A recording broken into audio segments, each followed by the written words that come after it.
Assalamualaikum warahmatullahi wabarakatuh.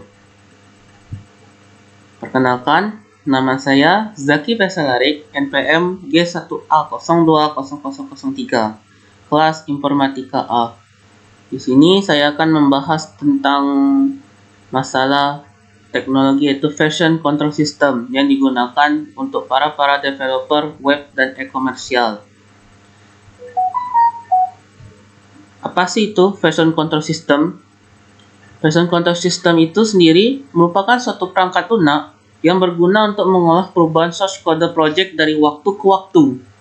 Yang mana dengan hal ini kita dapat melakukan pengolahan file data project kita dengan fleksibel, melakukan penyimpanan yang terstruktur dan tidak memenuhi ruangan partisi yang ada dalam laptop kita, dan dapat berkolaborasi dengan tim kita dalam membuat suatu project.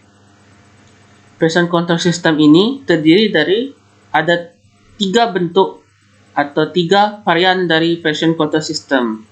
Yang pertama itu local VCS, containerized VCS, dan yang terakhir yaitu distributed VCS.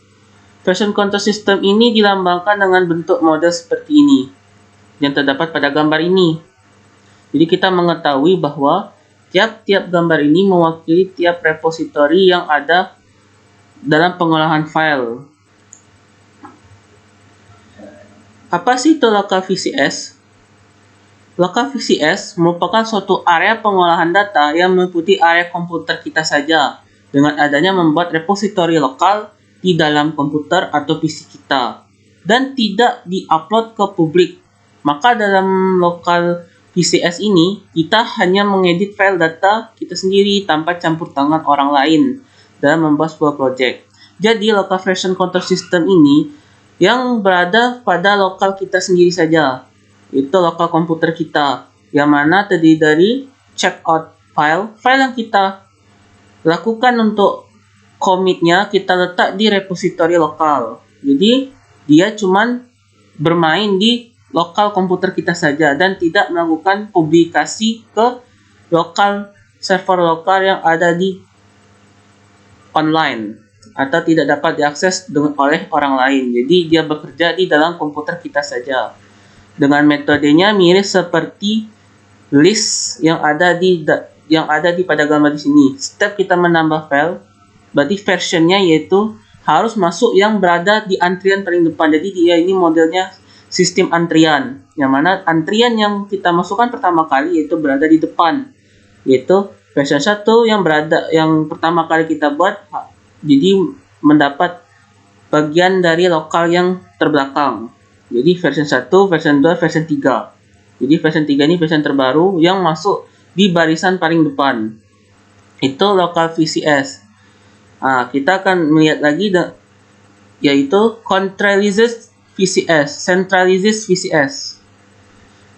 Centralized VCS ini merupakan suatu sistem kontroversi yang ini didasarkan pada gagasan bahwa ada satu salinan pusat proyek dan melakukan perubahan ke salinan pusat.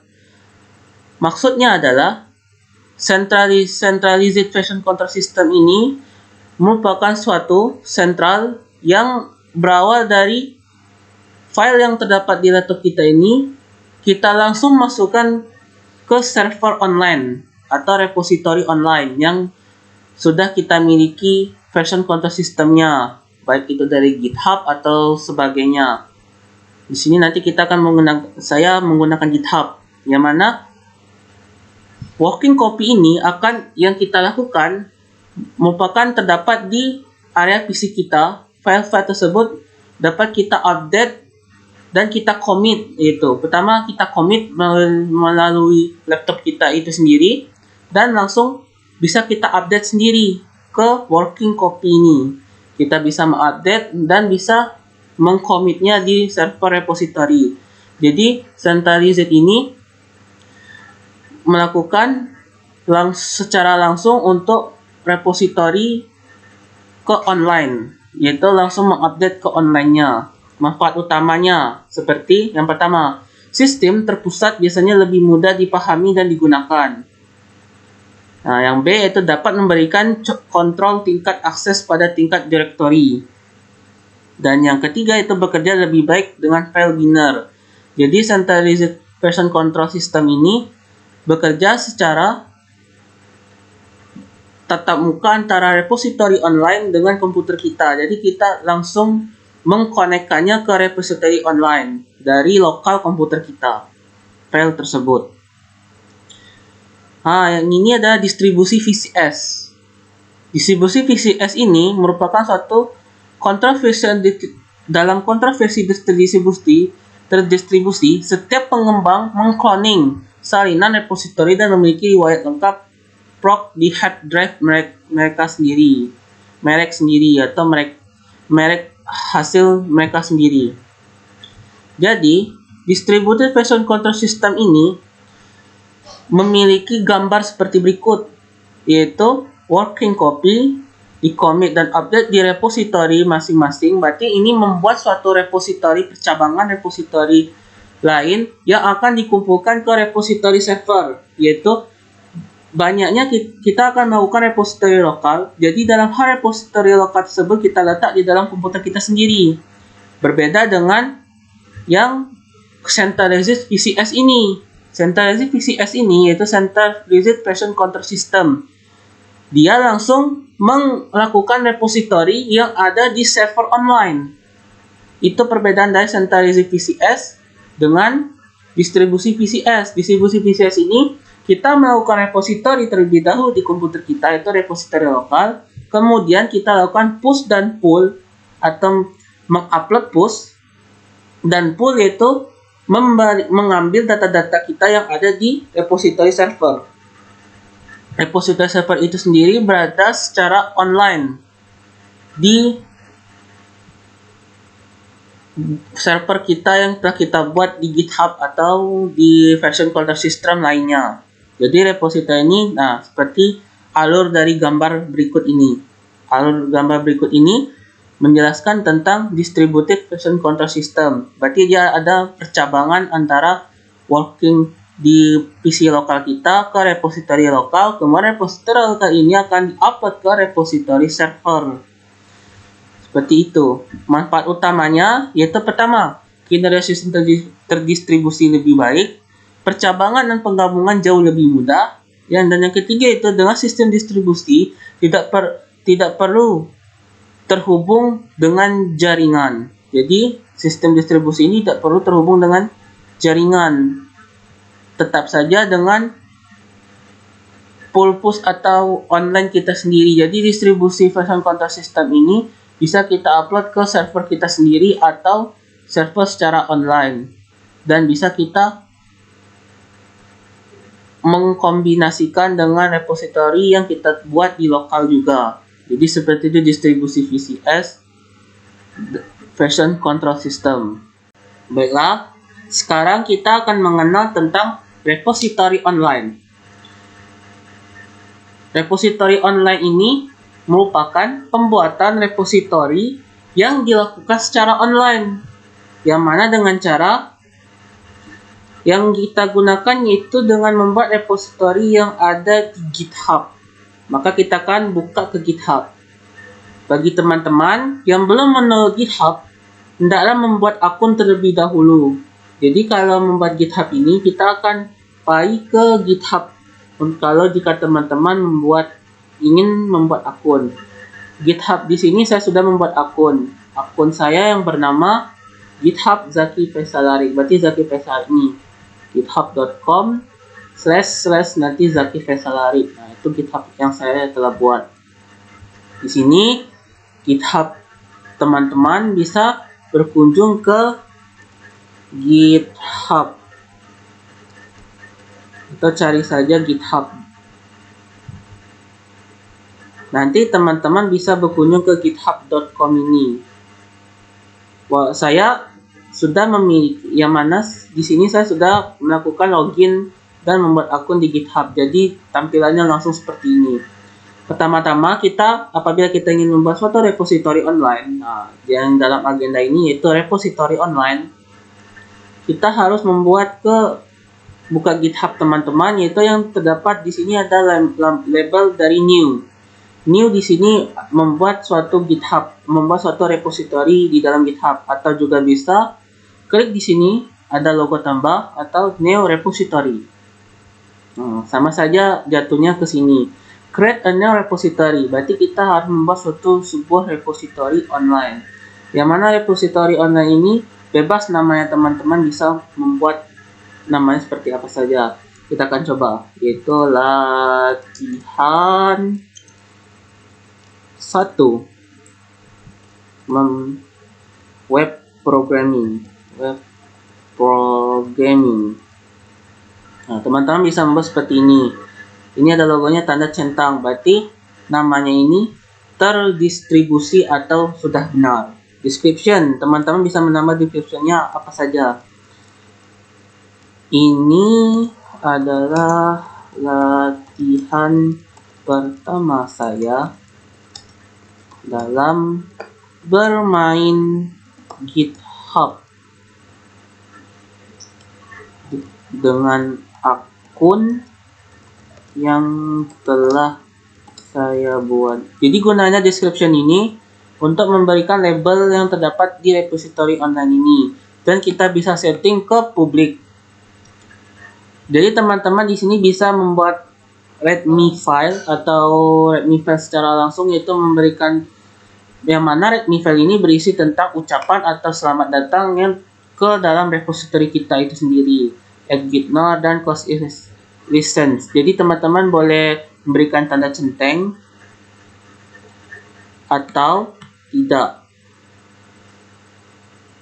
Jadi kalau sudah melakukan pengkreatan nama ini atau repository ini, teman-teman bisa create repository. Jadi dia akan membuat secara langsung repository ini. Ini ada tampilan yang sudah kita buat yang bernama latihan 1 web programming yang berlogo publik. Jadi ini bisa diakses ke semua orang. Much, yaitu yang melihat yang aktif di sini cuma satu, yaitu saya sendiri, user itu sendiri.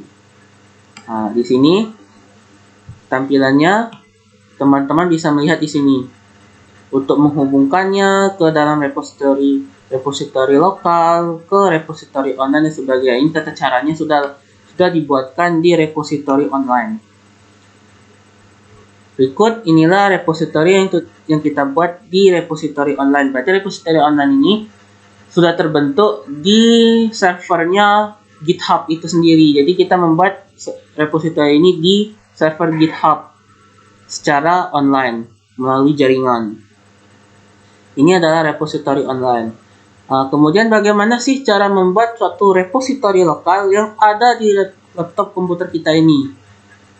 Cara membuatnya yang pertama itu kita harus menyediakan suatu Visual Studio Code. Pasti teman-teman sudah mendownload Visual Studio Code ini. Caranya mudah saja untuk mendownload Visual Studio Code ini. Kalau teman-teman juga belum ada mendownload Visual Studio Code, kenapa sih saya memilih Visual Studio Code ini? Visual Studio Code ini sangat bermanfaat untuk melakukan suatu kombinasi atau toolnya sangat lengkap sekali untuk direkomendasikan dalam suatu pemrograman atau perkodingan dalam pemrograman web developer. Jadi GitHub di sini juga sangat mendukung area kerjanya di Visual Studio Code ini. Nah, ini adalah logo dari Short Control. Ini adalah logo dari atribut-atribut GitHub, yang mana atribut-atribut GitHub tersebut dapat kita akses di Visual Studio Code. Jika teman-teman belum mendownload Visual Studio Code, klik saja di sini VS Code. Dia langsung menuju ke codevisualstudio.com. Kita klik. Di sini teman-teman bisa download secara langsung. Di sini banyak sekali penjelasan-penjelasan tentang Visual Studio Code ini. Yang di bawah ini merupakan link-link untuk mendownload Visual Studio Code. Ada link untuk download bagi yang OS-nya Windows dan link yang download bagi OS-nya Linux, yaitu Debian, Ubuntu, dan download untuk macOS. Ini yang bagi yang macOS. Jadi kalau teman-teman menggunakan Windows, bisa pilih di sini ada 64 bit yang itu untuk Windows 10, 11 ke atas, kemudian 32 bit ARM. Ya kalau komputer teman ada 64 bit, jadi di sini 64 bit, jadi maka Windows Visual Studio Code tersebut akan terdownload. Nah, apabila sudah mendownload Visual Studio Code ini, teman-teman bisa ke Visual Studio Code di sini.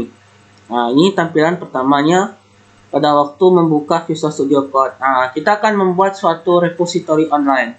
Pertama-tama, teman harus membuat repository di area sini. Di mana saja letaknya? File kosong yang belum terbentuk adanya repository di sana. Jadi file kosongnya kita buat dulu. Folder. Nah, file kosongnya itu tugas pemrograman. Tugas pemrograman web praktikum. Nah, di sini.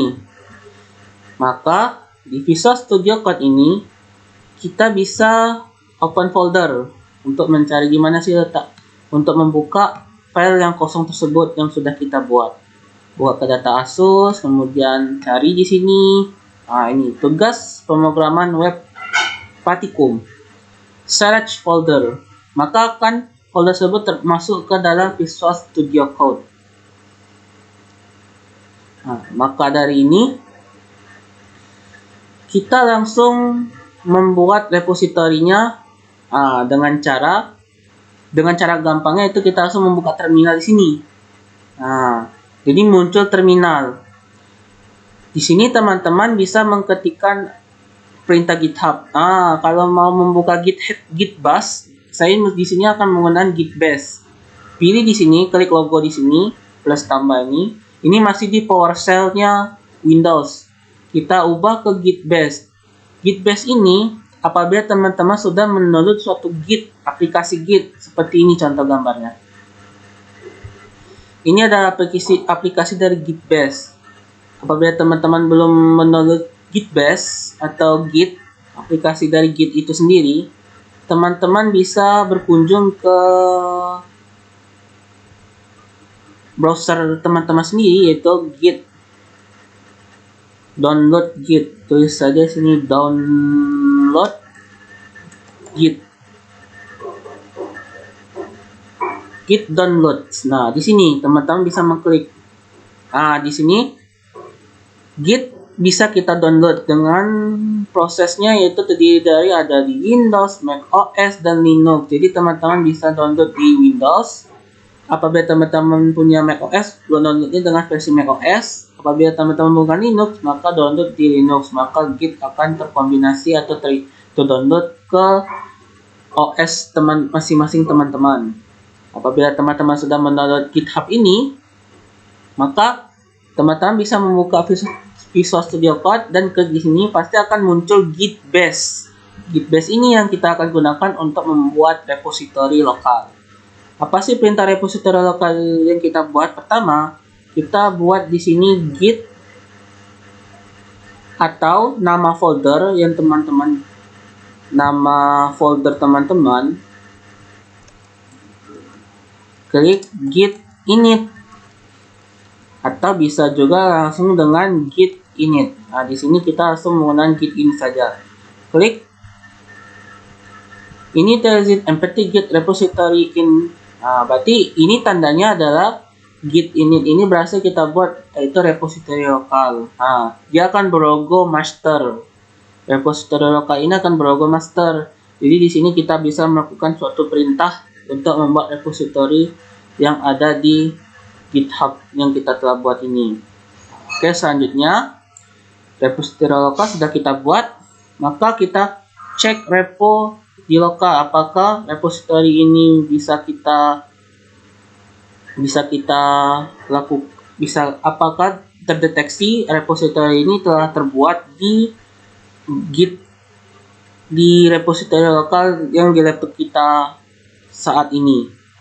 Dengan caranya yaitu Git status. Nah, no commit yet, one batch master, berarti sudah terbentuk suatu repository lokal yang ada di komputer kita dengan berlogo master. Nanti repository lokal itu berisi Git. Kita klik ls.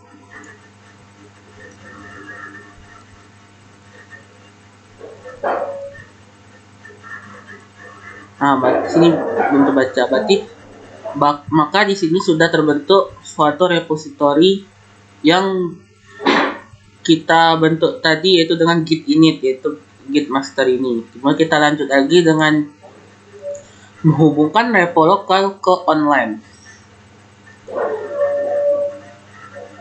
Jadi maksud dari itu, kita akan menghubungkan repo lokal kita yang ada di PC kita atau komputer kita saat ini ke repositori lokal, repositori online-nya di sini yang sudah kita buat tadi, Zakir Basalah dan satu web programming yang bersifat publik ini.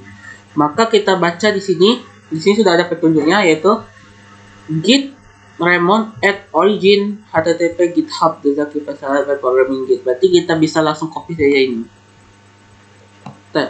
Kita copy langsung menuju ke Visual Studio Code yang sudah kita buat. Ini sangat banyak. Ini kita clearkan dulu.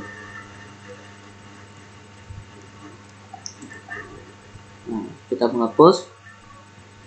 Nah, di sini kita copy paste.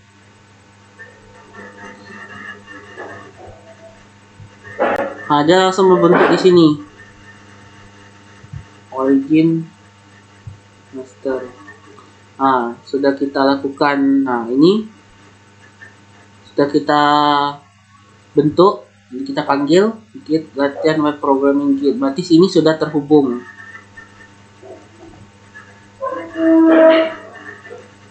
Di repositori lokal yang sudah kita buat di sini. Nah, di sini sudah terhubung git ini. Sudah itu, kita lanjut lagi ke melakukan add. Berarti di sini melakukan add di sini yaitu pertama yaitu kita bagaimana sih cara untuk membuat dan meletakkan ke staging index. Berarti dalam GitHub ini terdiri dari 3 tahap. Yang mana 3 tahap ini, pertama, suatu file tersebut yang terbuat di lokal repository lokal yang kita buat ini itu berada di local area. Local area itu berada di yang belum diupload ke GitHub. Sedangkan staging index yaitu ingin melakukan suatu pencatatan yang mana pencatatan tersebut akan nantinya diupload ke GitHub. Dan yang ketiga yaitu melakukan commit atau melakukan pemasukan ke GitHub itu sendiri, yaitu pemasukan ke repository lokal kita itu sendiri. Yang pertama yaitu kita untuk melakukan ke staging index, pertama kita buat dulu suatu file kosong, bebas filenya, mau kita bentuk ke file txt aja, yaitu ucapan.txt. Di sini kita dapat, di sini ada logo U.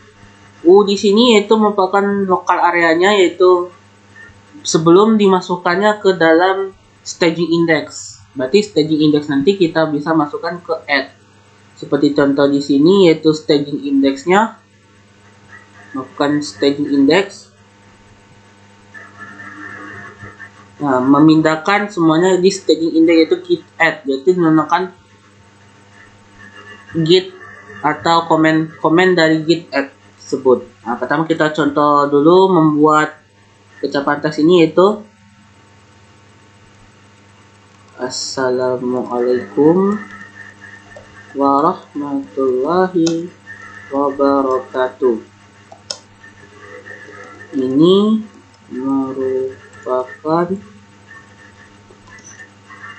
uji coba pertama saya dalam melakukan program komputer di GitHub. Udah. Kita save, baru kita lakukan git add.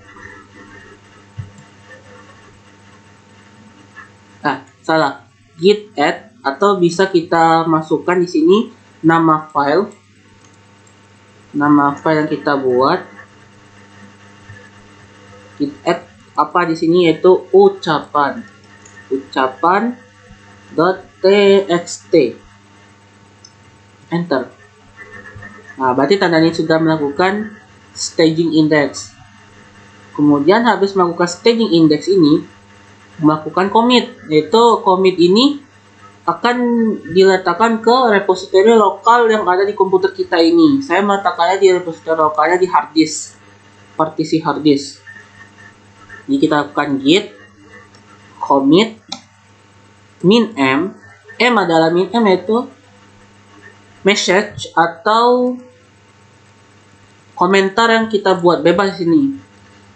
Saya melakukan pembuatan file pertama saya di repository lokal yang nantinya di-upload ke repository online.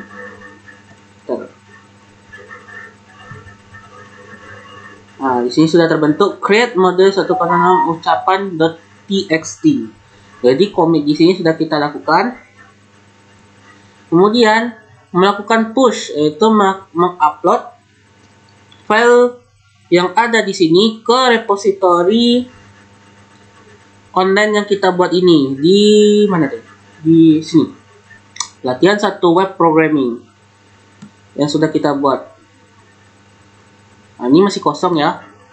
Nah, lanjut kita pushkan. Tadi sudah kita hubungkan ke online, jadi sekarang kita tinggal push saja. Git push min u origin. Nah, di sini namanya sesuaikan dengan nama ini, master. Ada juga namanya main. Di sini saya masih menggunakan repositorinya, yaitu master, main model master. Jadi kita master push. Nah, dia akan melakukan push. Maka di sini sudah terupload ke web yang sudah repository online yang sudah kita buat. Coba kita lihat. Kita refresh. Nah, di sini ucapan.txt. Nah, ada satu kontributor. Nah, di sini kan sudah terbentuk kan. Nah, ini merupakan ucapan pertama saya dalam melakukan program komputer di GitHub. Berarti sudah kita buat di sini. Nah, di sini ada komentarnya. Saya mau menggunakan file pertama saya di repository lokal. Saya melakukan pembuatan file pertama saya di repository lokal yang nantinya diupload ke repository online. Jadi di sini tadi yang git commit min m atau min m tanda kutip. Nah, di sini kita letak komentar kita. Jadi maka kita ketahui judul yang kita sudah buat di sini. Atau juga bisa melakukan comment on this commit. Nah, yang berarti komennya bisa kita letak di sini dan kita bisa perbarui di sini. Nah, ini merupakan suatu tool dari GitHub yang memudahkan kita dalam membuat atau mengedit suatu file yang untuk melakukan suatu programming di sana. Oke, berarti sudah kita bentuk. Sudah kita lakukan. Nah, di sini ucapan.txt. Nah, selanjutnya sudah kita melakukan push, maka melakukan kolaborasi. Nah, cara melakukan kolaborasi di sini yaitu kita buka kembali di GitHub. Di sini kita bisa mengundang orang di setting untuk melakukan kolaborasinya.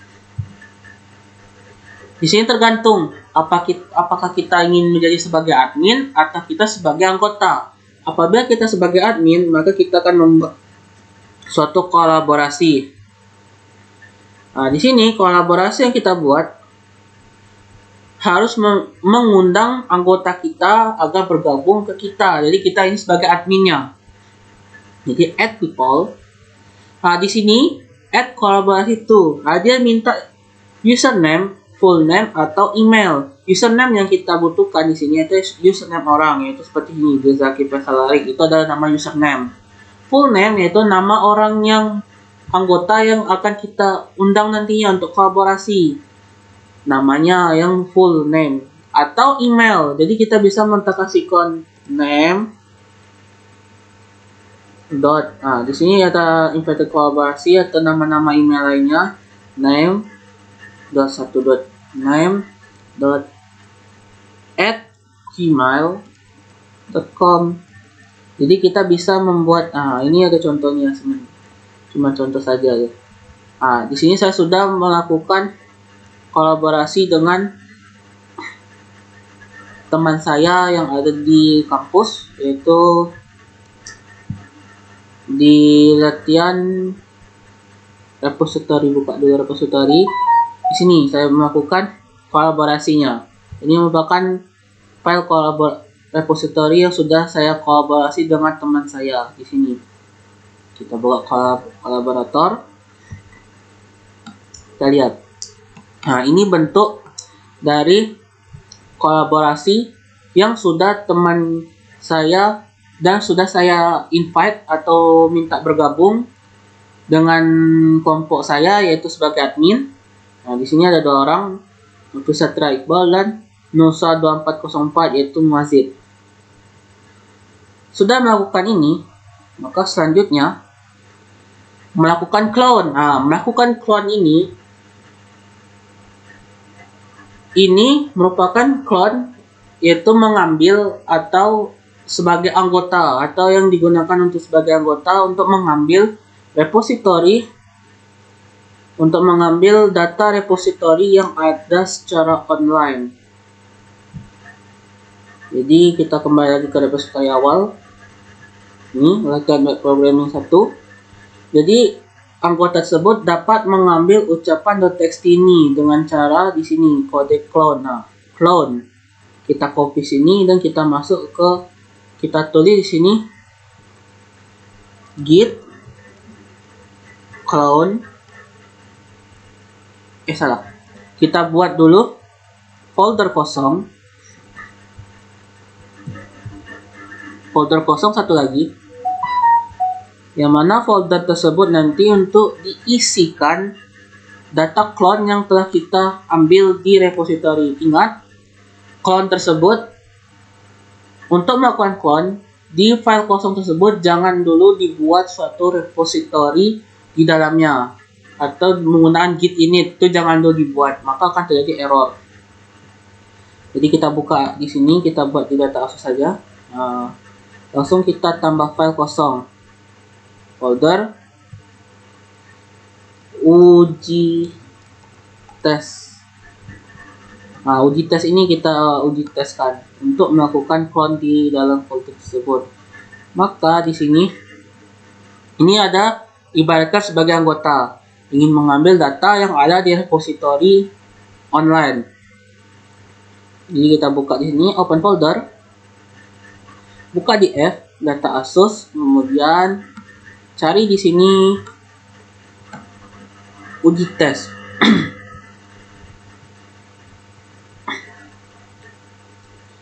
Yes. Sudah melakukan uji tes ini, kita melakukan di sini dengan mengclone-nya, git clone. Nanti link yang kita kopikan tadi masukkan ke dalam komen yang kita buat. Kita buka terminal, new terminal, buka git bash. Sudah nampak sini, langsung kita lakukan git clone. Maka di sini kita akan melakukan git clone atau melakukan cloning, memindahkan file dari repository online ke repository lokal yang kita buat. Ini sebagai bentuk dari apabila kita sebagai anggota. Kita coba git clone, Ctrl V, https GitHub, ini adalah link yang kita buat tadi, git cloning into latent web programming. Maka akan mengclone, maka di sini akan timbul suatu file yang berisi yang kita buat tadi, ucapan .txt ini. Maka di sini kita masuk ke dalam file tersebut dengan cara cd.add latihan 1 web programming, namanya yaitu web programming. Nah, udah. Nah, berarti logonya adalah master. Jadi sudah kita melakukan cloning di sini. Jadi ini adalah sebagai anggota bisa melakukan cloning. Nah, kemudian kita lanjut lagi melakukan clone sudah. Atau melakukan pull. Melakukan pull ini atau melakukan suatu perubahan yang ada di dalam sini sebagai suatu anggota. Nah, kita tambah lagi. Ini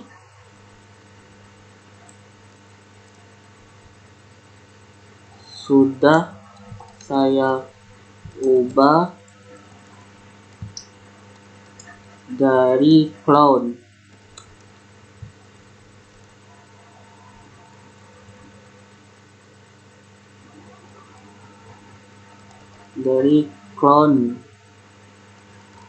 Untuk uji coba sebagai anggota dari kelompok. Kita save. Pertama kita lakukan git status. Nah, dia masih logo modifier. Git add. Kita lakukan git add. Kemudian git commit min-m ini diubah melalui anggota. Kita buat sudah. Kemudian kita lakukan git pull. Nah, maka git pull ini sudah kita panggil already up to date. Kita lihat apakah berubah.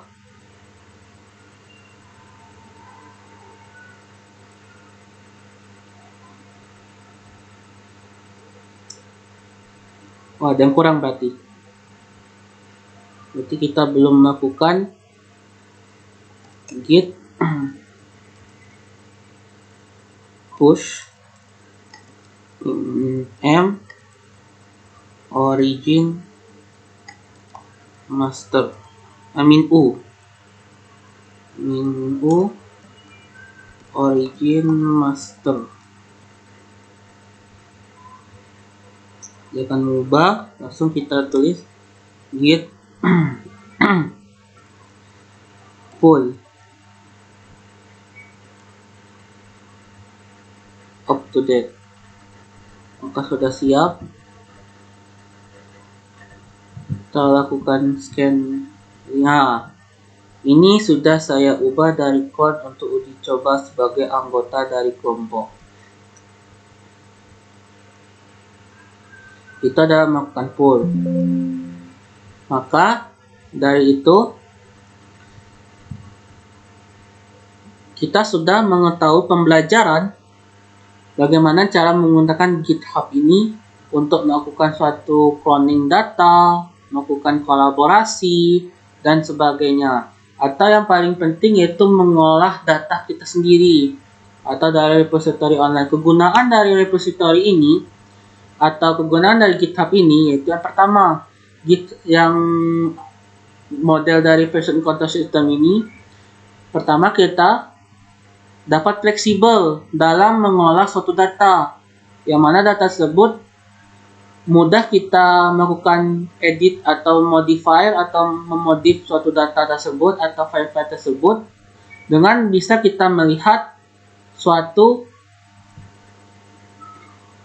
hal yang dapat kita ulang kembali atau kita dapat bisa melihat kembali sebelum versi-versi yang sudah kita ubah. Misalnya yang sebelum kita yaitu menambahkan atau mengubah suatu data ini, kita bisa melihat ke version sebelumnya atau file-file yang belum kita modif sampai sekarang ini. Maka di sini kita dapat melakukan hal tersebut di GitHub ini.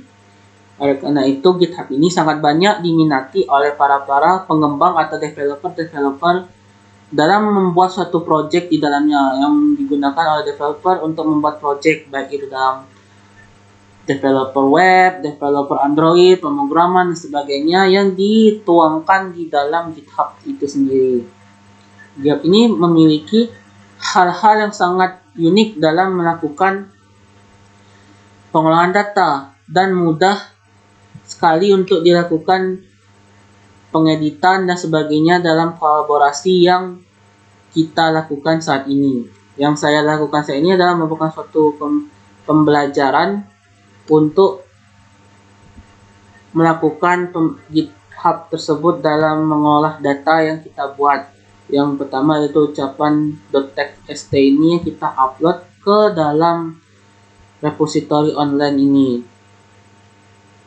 Baiklah, sekian itu saja dari saya. Apabila ada salah kata saya mohon maaf. Pada Allah saya mohon ampun. Wabillahi taufiq wal hidayah. Wassalamualaikum warahmatullahi wabarakatuh. Sampai jumpa.